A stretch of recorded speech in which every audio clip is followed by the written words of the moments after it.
আমার হাতে একটা সেমি শসা দিই, দর্শকদের আমি একটু সেমি শসা দেখাই। বিসমিল্লাহ।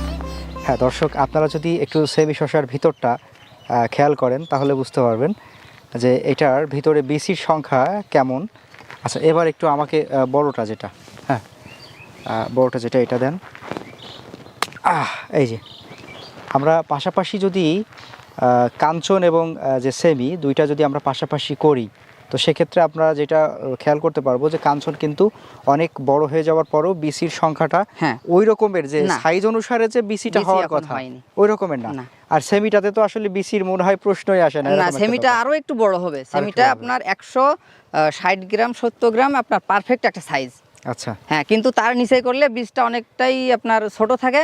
আবার যদি আপনি 200 গ্রাম করে ফেলেন তাহলে সেক্ষেত্রে দেখা যাচ্ছে বীজটা একটু শক্ত হয়ে যায়। সেক্ষেত্রে আমি মনে করি যে 160 থেকে 180 গ্রাম সবচেয়ে উত্তম আপনার এর ওজনটার ক্ষেত্রে। তো রমজানে আপনার মোটামুটি ভরপুর তো ফলন থাকবে আপনার বোধহয়? জি ইনশাল্লাহ, আশা করা যায়।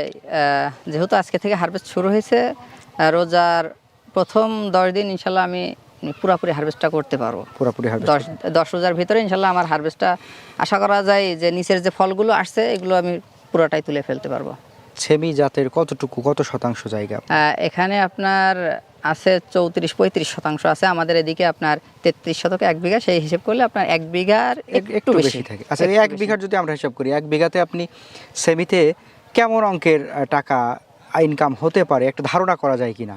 আসলে ওইটা তো বলা মুশকিল, তবে বাজার যদি আপনার এখন প্রথম দিকে যে বাজারটা আছে এটা যদি আমি 10 রোজা পর্যন্ত কন্টিনিউ করতে পারি তাহলে ইনশাল্লাহ একটা গাছে আপনার তো দেখালাম ফলন দেখালাম, সেক্ষেত্রে যদি আমি 1.5 কেজি করে যদি ফলন একটা গাছে পাই, 1.5 কেজি আপনার হয়তো কম বেশি বাজার দর হতে পারে। সেক্ষেত্রে আমার টার্গেট যে একটা গাছে আপনার 30 টাকার ফল পাবো একটা গাছে। সেক্ষেত্রে আমি যেহেতু একটু ঘন লাগাইছি, আমার প্রায় এখানে 4000 প্লাস গাছ আছে। যদি আপনি হিসেব করে দেখেন যে 30 টাকার ফলও যদি আপনার বাজারটা শসার বাজারটা এমন যে আপনি আজকে 50 টাকা পাবেন, কালকে 45 টাকা পাবেন, তারপর দিন 40 টাকা পাবেন, এইভাবে অ্যাভারেজে যদি আপনি একটা দাম হিসেব করেন তাহলে যদি আমি গাছ প্রতি 30 টাকা করেও ফল বেচতে পারি তাহলেও ইনশাল্লাহ আপনার মোটামুটি 4000-এ প্রায় 1,20,000 30,000 টাকা চলে আসে।